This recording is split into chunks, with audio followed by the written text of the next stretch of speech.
Should you invest in PDD Holdings? Let's analyze it on GrowthShares. Before we begin, if you aren't familiar with the factors and metrics I use in this channel, I've made a separate video detailing everything to get you caught up. This analysis is divided into 3 factors: the business, the stock, and the price.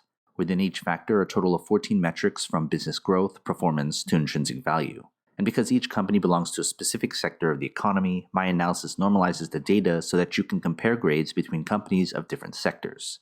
Each of the 3 factors and 14 metrics are given a grade from 1 to 100, with 51 to 60 being considered average. When we've got all 3 factors graded, we combine them to get our final grade. Most companies will fall into that average range, since most companies are indeed average long-term investments.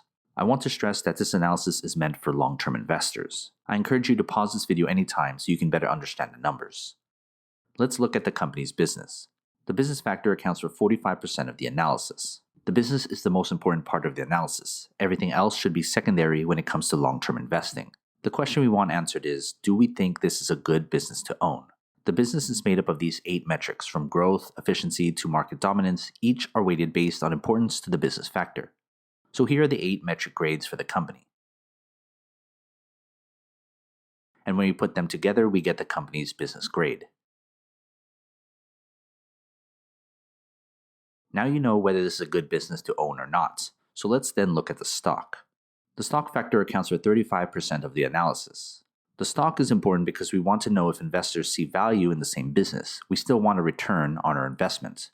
The question we want answered is, will the stock grow sufficiently to justify an investment?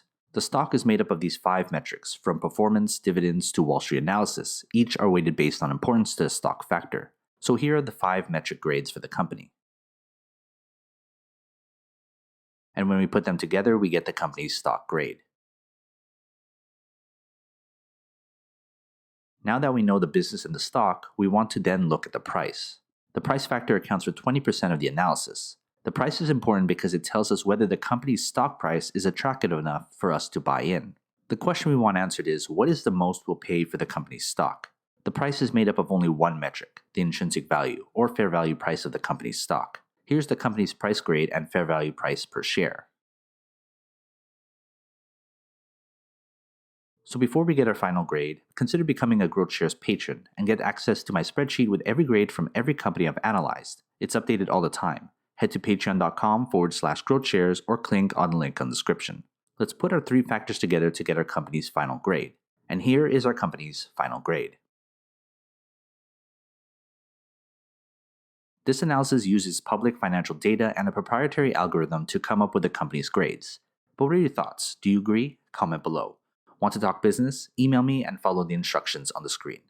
Invest wisely, and as always, take care of your money.